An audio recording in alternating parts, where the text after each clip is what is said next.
तर नमस्कार मंडळी, आपण चाललो होतो लांबघाटीले. तुम्ही तर पाहू शकता आम्ही चाललो होतो लांबघाट. तर मग भावांनो पेट्रोल टाकून घेतलं परतवाड्यामधून, मग निघालो आम्ही लांबघाटीसाठी. याले काय झालं काय मी ह्या कसा पाहिजे पेट्रोल टाकल्यावर निघालो आम्ही परतवाडा रोडनं, म्हणजेच बैरम जासाठी. बैरमवरून जावं लागते बरं. हे आहे बैरम बाबाचे मंदिर. इथं तुम्ही आले असाल तर कमेंटमध्ये नक्की सांगा. आणि सगळ्यात मोठी यात्रा म्हणजे बैरमची यात्रा असते बरं. काय इथं मटण खातात, आणि तुम्ही आले आहे का इथं मटण खाले नक्की कमेंटमध्ये. नंतर आठवलं आम्ही बाबासाठी बिड्या घेतल्याच नाही. मग अंकुश म्हणे चल म्हणे पांढरवरून एखाद्या बिड्या घेऊन घेऊ. मग घेतल्या ना गुणवंत बाबासाठी आम्ही बिड्या. नंतर बैरम जाताना लागतो ह्या टोलनाका. ह्या टोलनाका तर बंद आहे. हे आहे ते मेन गेट बैरमबाचे. आणि सगळ्यात विदर्भातली सगळ्यात मोठी यात्रा म्हणजे बैरमची यात्रा असते, हे तुम्हाला माहीतच आहे ना. नंतर निघालो आम्ही बैतूल रोडनं. बैतूल रोडनं सगळ्यात पहिले ह्या नाका लागते. ह्या नाका पार केल्यानंतर आपण लागतो बैतूल रोडनं, म्हणजेच आपल्या लांबगडी जासाठी. नंतर समोर गेल्यानंतर तुम्हाला एक छोटंसं मंदिर लागेल श्री दत्तात्रेयचं. त्या मंदिरापासून तुम्हाला सरळच जायचं आहे. हे आहे अळणा नदी. अळणा नदी म्हणजे महाराष्ट्र आणि मध्य प्रदेशची बॉर्डर. मग थोडा समोर गेल्यानंतर आपलं आलं ना लांबघाटी. मग लांबघाटीचा रस्ता पाहून घ्या. ह्या एक बैतूल आणि ह्या परतवाडा, आणि इकडे हा गोटा जो दाखवतात ते आहे लांबघाटी. अंदर जायचं आहे आपल्याला, अंदर घुसायचं आहे. आणि आपल्याला दर्शन करायसाठी बम आतुरता होती गुणवंत बाबाची. मग थोड्या समोर गेल्यानंतरच आपल्याला एक छोटंसं मंदिर लागते, पण खूप शांततामय वातावरण असल्यामुळे तिथं पण आपल्याला गमलं. आणि थोडं आपण खाली गेलो, देवाचे दर्शन केले आणि मस्त पाया वगैरे लागलो. आणि अंकुशला माहिती आहे का इथं नारळ भेटलं होतं, ते नारळ फोडलं आम्ही, खाल्लं. आणि नंतर माहीत पडलं की गुणवंत बाबा असे जंगलात का राहत होते, कारण की तुम्ही दृश्य तर बघू शकता की जी छान आणि इतकं शांतता होती तिथं. इतकं निसर्गरम्य वातावरण होतं इथं की बस तुम्हाला सांगू पण नाही शकत. आणि अंकुशला इथं नारळ भेटलं होतं, तर अंकुशनं नारळ फोडफाड केलं, आम्ही खाल्लं. आणि इथं दर्शन केल्यानंतर आम्ही थोडंसं समोर निघालो, म्हणजेच मेन लांबघाटीसाठी. थोडा अंदर गेल्यानंतर लांबघाटीचं गाव लागतो. त्या गावानं अंदर गेल्यानंतर या छोटासा रस्ता लागतो. ह्या पोरांना विचारलं आम्ही की मंदिर कुठे आहे, तर ते म्हणत की ह्या साईडनं घुसायचं आहे. नंतर आम्हाला ताण लागली होती, तर पाणी वगैरे पेलो इथंच. आणि मग काय माया पाहून तर याली ताण लागली होती. घेतलं ना भाऊ यानं गच गच गच पाणी पिऊन. हे काकाला विचारलं आम्ही, काका म्हणे ह्या ऐकून घुसा म्हणे अंदर. मग घुसलं ना बाई, पण याला गाडी चालवता येत नव्हती. पण ह्या कसा ह्या खतरो के खिलाडी म्हणत म्हणत आम्ही आलो ना अंदर. नदीच्या काठी ना मंदिरात आहे, आणि इथं खूप सारे भुईगर होते. पण पहिले काय लावलं कुंडीले पाणी लावलं बाबा. नाही तर खरं खास राहत होते गणिया गौरी. गणिया गौरी कुठे?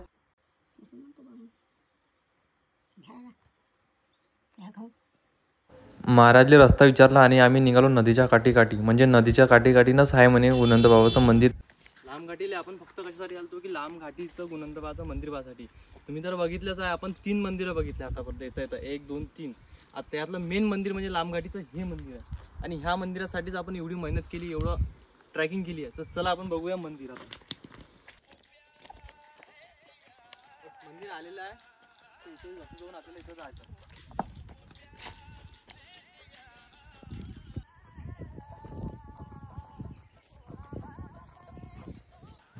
मी गेल्यानंतर तर मी तर अचंबात राहिलो, कारण की मी जेव्हा आलो होतो तेव्हा हे असं नव्हतं. आता आल्यानंतर इथं खूप सारे चेंजेस झाले आहेत. तुम्ही बघू शकता किती चेंजेस झाले आहेत. तुम्ही जर आले असेल इथं, गुणवंत बाबा इथं जेव्हा राहत होते तेव्हा हे कुंडी आणि हे मंदिर हे असंच आहे. पण आता हे नवीन मंदिर बनलं आहे. आणि इकडे ह्या साईडनं शंकरजी बसल्यात वरती, हे पण तुम्ही पहा. आणि इथं अशी मान्यता आहे की गुणवंत बाबांना इथं कितीतरी वर्ष तप केला होता. ह्या कुंडीतून गुणवंत बाबाच्या, म्हणजे ह्या कुंडीच्या वर गुणवंत बाबा बसवते. इथं बीड आहे, ती बीड पण तुम्हाला वरती दाखवतो मी. चला वरती जाऊ आपण. आणि आता वरती आल्यानंतर आपण गुणवंत बाबाचे दर्शन केले. पहिले दर्शन केल्यानंतर आम्ही थोडीशी इथं बसलो आणि माहिती काढली की काय असं कसं असते. पण इथं हे जे दिसतील तुम्हाला ह्या साईडनं अंदर, हे होते ते भुईगर, म्हणजे हे भुईगर आहे ते. आता इथं खूप सारं नवीन चेंजेस केले आहेत. हे ह्या मंदिरातून पाणी येते ते. आणि इथं हे बघू शकता की तपोवन भूमी म्हणून लिहिलेलं आहे गुणवंत बाबाचं. हे आता नवीन बनलं आहे.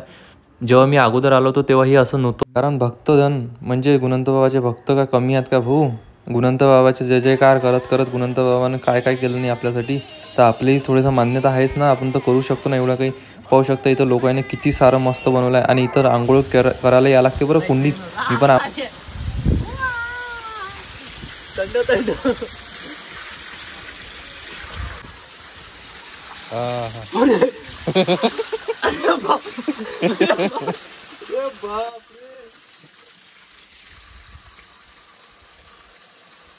लांबघाटीला आल्यानंतर तर मान्यता आहे, हे जे गौमुख आहे तिथं जर आंघोळ केली तर तुमचं सर्व पाप दलिंदरपणा सगळं निघून जाते.